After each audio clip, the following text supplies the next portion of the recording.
GPS online class में आप सभी का हार्दिक अभिनंदन है।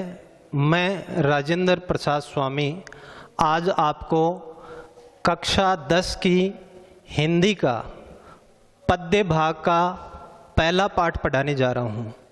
पहले पाठ में हम सबसे पहले सूरदास जी का जीवन परिचय देखेंगे, क्योंकि बोर्ड क्लास में सूरदास जी का जीवन परिचय या इनकी कृति परिचय, रचना परिचय या साहित्य परिचय का प्रश्न पूछा जाता है। किसी भी पद्य भाग के पाठ में कवि और साहित्य की रचना का परिचय पूछा जाता है। तो सबसे पहले बात करते हैं सूरदास जी के जीवन परिचय के बारे में।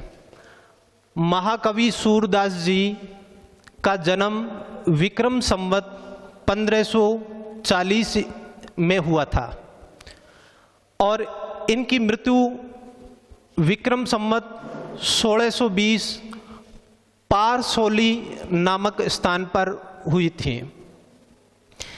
इनके जीवन के विषय में अनेक विवादास्पद बिंदु हैं, क्योंकि हिंदी विद्वान एक मत नहीं है। इनका जीवन विवाद का विषय है। फिर भी ज़्यादातर विद्वान जो तथ्य मानते हैं उनको मैं आपके समक्ष प्रस्तुत कर रहा हूँ। इनका जन्म कुछ विद्वान तो ये मानते हैं कि रुनकता ग्राम में हुआ था, और ये रुनकता ग्राम आगरा और मथुरा के बीच स्थित है। कुछ विद्वान इनका जन्म सिंहग्राम में मानते हैं। सिंहग्राम दिल्ली के निकट स्थित है। ये दोनों ही स्थान लगभग विद्वानों ने मान्य किए हैं, और ये दोनों स्थान ही एक दूसरे के निकट या नज़दीक भी हैं। इनके पिता का नाम रामदास बताया जाता है। इनकी जाति क्या थी? भक्तमाला और वार्ता साहित्य। ये जो वल्लभ संप्रदाय का साहित्य है, भक्तमाला और वार्ता साहित्य, इनके अनुसार सूरदास जी सारस्वत ब्राह्मण माने जाते हैं। गुरु सूरदास जी के गुरु का नाम आचार्य बल्लभाचार्य जी था। आचार्य बल्लभाचार्य जी ने इन्हें अपने संप्रदाय में दीक्षित किया, यानी ये शिक्षा ग्रहण करने के लिए अष्टछाप के संप्रदाय में दीक्षित हो गए। और अष्टछाप के कवियों में सूरदास जी की गणना सर्वोपरि की जाती है, शीर्ष पर इनकी गणना की जाती है। इनकी भक्ति देखिए, इनकी आरंभ में भक्ति दास्य भाव की थी। दास्य भाव की भक्ति यानी परमात्मा का, प्रभु का, ईश्वर का स्वयं को दास मान करके जो भक्ति की जाती है उसको दास्य भाव की भक्ति कहा जाता है। और जिनके नाम के आगे दास है, सूरदास, कालिदास, तुलसीदास, कबीरदास, दास जो टाइटल लगा है इनका, इसका मतलब है कि ये अपने आप को प्रभु का दास मान करके सेवा और भक्ति किया करते थे। लेकिन बाद में इनकी दास्य भाव की भक्ति सख्य भाव में परिणित हो गई, बदल गई। सख्य का मतलब सखा भाव में। पहले दास मानते थे। अधिकांश विद्वान मानते हैं कि ये जन्मांध थे, जन्म से ही अंधे थे। कुछ विद्वान मानते हैं बाद में अंधे हुए। ये विवाद का विषय है, और ये विवादास्पद बात है कि बाद में अंधे हुए या जन्म से ही अंधे थे। साहित्य लहरी में एक पद है इनकी, देखो 3 साहित्य कृतियां हैं, सूरसागर, सूर सारावली और साहित्य लहरी। साहित्य लहरी के एक पद के अनुसार इनके जीवन के विषय में एक कहानी प्रचलित है, जो आपको मैं संक्षिप्त रूप में सुना देता हूं। चाहे उसको किंवदंती माने, चाहे लोक प्रचलित कहानी माने, ये कहानी प्रचलित है। इनके जीवन के विषय में कहा जाता है कि सूरदास जी जन्मांध थे, और उस समय बर्बर अरब आक्रांता भारत में आक्रमण करने के लिए आते थे, और वो भारत में लूटपाट करके वापस भाग जाया करते थे। एक बार लोदी वंश के शासक इब्राहिम लोदी भारत में आक्रमण के लिए आया, दिल्ली पर आक्रमण किया। तो दिल्ली वासियों को पता लग गया कि आक्रमणकारी आ रहा है। पहले पता इस प्रकार लगता था कि हाथी घोड़ों की सेना जो आती थी उसके पैरों से, रथों के पहियों से धूल का गुब्बारा बन जाता था, तो दूर से ही सेना आती हुई दिखाई देती थी और लोग सुरक्षा के लिए कोई जंगल में भाग जाता था, कोई पहाड़ों में छिप जाता था, कोई नगर को छोड़कर भाग जाता था। जब वो आक्रमणकारी शासक आया इब्राहिम लोदी, तो कहा जाता है कि सूरदास जी के 8 भाई थे। 8 भाई सूरदास जी का हाथ पकड़ करके और उसको भी भगाने लगे, क्योंकि वो अगर अरब आक्रमणकारी आता तो मारकाट मचाकर धन लूट कर ले जाता था। इनका यही रवैया रहा है। तो सूरदास जी के हाथ पकड़ लिए और भगाते रहे, भगाते रहे, भगाते रहे। लेकिन वो जो ही सेना नजदीक आई तो भाई घबरा गए कि ये तो अंधा सूर है, ये तो मरेगा ही, हम भी मरेंगे। इसीलिए भाइयों ने सूरदास जी का हाथ छोड़ दिया।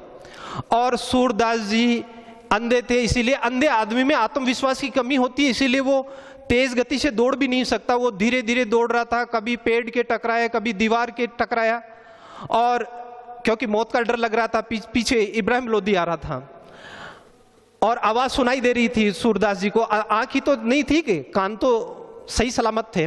सूरदास जी पड़ते, गिरते, भिड़ते और एक कुएं में गिर गए। और सूरदास जी ने चारों ओर से स्पर्श करके देखा कि आ तो गया मैं सुरक्षित जगह, पर निकलूंगा कैसे? फिर भी चलो जीवन रक्षा तो हुई। और उसी में बैठ करके भगवान श्री कृष्ण का ध्यान लगाते हैं। भगवान श्री कृष्ण ने, कहा जाता है कि भगवान श्री कृष्ण स्वयं साक्षात उस कुएं में प्रकट हुए और भगवान की कृपा से जन्मांध तुलसीदास जी के ज्ञान, सूरदास जी के नेत्र ज्योति आ गई और भगवान का साक्षात दर्शन किया। जब भगवान के दर्शन किए और नेत्र ज्योति आ गई तो सूरदास जी ने कहा, हे प्रभु, आपके दर्शन जिन नेत्रों ने किए हैं उन नेत्रों से मैं संसार का पाप नहीं देख सकता, इसीलिए मेरे नेत्र पट बंद कर दीजिए।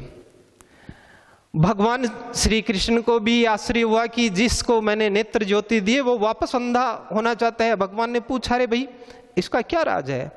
तो हाथ जोड़कर निवेदन करने लगे कि हे प्रभु, जिन आंखों से आपके दर्शन कर लिए मैं उन आंखों से संसार के पापों को नहीं देख सकता। तब भगवान की कृपा से उनको ज्ञान चक्षु प्राप्त हुए, यानी हृदय में ज्ञान की उत्पत्ति हुई, ज्ञान का अवबोध हुआ और सूरदास जी ने भगवान श्री कृष्ण के संबंध में ये इतनी अच्छी काव्य धारा में इतने अच्छे पद लिखे। ये तो है सूरदास जी का संक्षिप्त जीवन परिचय। अब हम सूरदास जी के साहित्यिक परिचय, क्योंकि साहित्य परिचय भी पूछा जाता है। साहित्य परिचय में सूरदास जी भगवान श्री कृष्ण के शिरोमणि भक्त थे। इन्होंने ब्रज भाषा की लालित्य शब्दावली में अपने पदों की रचना की है। इनके पद सुगे हैं और हृदय के भाव बोध की अभिव्यक्ति इनके पदों से होती है। सूरदास जी की 3 प्रकार की रचनाएं मानी जाती हैं। सूरदास जी की पहली रचना है सूर सागर। सूर सागर में सूर सागर ये प्रसिद्ध करती है और इसी कृति के पद आपकी पाठ्य पुस्तक में संग्रहित हैं सूर सागर के। सूरदास जी की अक्षय कीर्ति का ये प्रामाणिक ग्रंथ है, यानी सूरदास जी की लोक प्रसिद्धि सूर सागर से ही फैली है। इसमें इस सूर सागर में किस विषय का उल्लेख है? सूर सागर में भगवान श्री कृष्ण के बाल रूप का वर्णन है और भगवान श्री कृष्ण की लीला विलास का वर्णन है और इसमें भ्रमर गीत का भी वर्णन है। आपकी पाठ्य पुस्तक में जो पद आए हैं, पहला पद तो है लीला विलास का और फिर अगले पद हैं वो भ्रमर गीत से आए हैं। फिर दूसरी कृति है सूर सरावली। इस सूर सरावली में बल्बाचारी जी के पुष्टि मार्ग के पद संग्रहित हैं, यानी अपने गुरु बल्बाचारी जी का जो ये पंथ था, इस पंथ के बारे में पद संग्रहित किए गए हैं। तीसरी रचना है साहित्य लहरी। इस साहित्य लहरी में कूट शैली में 118 पद संग्रहित किए गए हैं। कूट शैली का मतलब होता है चमत्कार पूर्ण अर्थ, चमत्कारिक अर्थ व्यक्त करने वाले 118 पद संग्रहित किए गए हैं। फिर हम देखते हैं कि सूरदास जी भक्ति काल के शिरोमणि कवि हुए हैं, क्योंकि सूरदास जी के बारे में ये एक दोहा बहुत ही प्रसिद्ध है। सूर्य सूर्य तुलसी शशि उडगन केशवदास, बाकी सब खग्योत सम जह तह करत प्रकाश। सूर्य सूर्य, सूरदास जी तो हिंदी काव्य साहित्य के सूर्य थे। तुलसी शशि, और तुलसीदास जी तो हिंदी साहित्य में चंद्रमा की तरह शीतल भक्ति का प्रकाश फैला रहे थे। उडगन केशवदास, और केशवदास तो एक तारों की तरह थे जो थोड़ा बहुत प्रकाश किया, और आजकल के कवि तो जुगनू की तरह हैं, जह तह करत प्रकाश, यहाँ वहाँ उनकी कृतियों का प्रकाश फैलता रहता है। जबकि सूरदास जी और तुलसीदास जी की अक्षय कीर्ति तो पूरे संसार में विख्यात है। अब सूरदास जी के बारे में देखते हैं, ये भक्ति काल के संबंध में है सूरदास जी भी, तो भक्ति काल के बारे में थोड़ा सा परिचय ले लेते हैं। देखो, हिंदी साहित्य में भक्ति काल आया। भक्ति काल को विद्वानों ने या हिंदी साहित्य में दो भागों में बांटा गया है। एक तो सगुण भक्ति, एक तो सगुण भक्ति और एक निर्गुण भक्ति। सगुण का मतलब होता है साकार रूप की आराधना पूजा करना, यानी सगुण भक्त वे होते हैं जो भगवान के साक्षात रूप को मानते हैं, उनकी पूजा पाठ करते हैं, उनकी यश और कीर्ति का गान करते हैं। और निर्गुण भक्त वो होते हैं जो भगवान को तो मानते हैं लेकिन भगवान के रूप को स्वीकार नहीं करते। वो ये तो मानते हैं परम ब्रह्म है, लेकिन परम ब्रह्म का रूप कैसा है ये वो स्वीकार नहीं करते। तो निर्गुण भक्ति धारा में निर्गुण भक्ति धारा को फिर दो भागों में बांटा गया है। एक प्रेम मार्गी भक्ति और एक ज्ञान मार्गी भक्ति।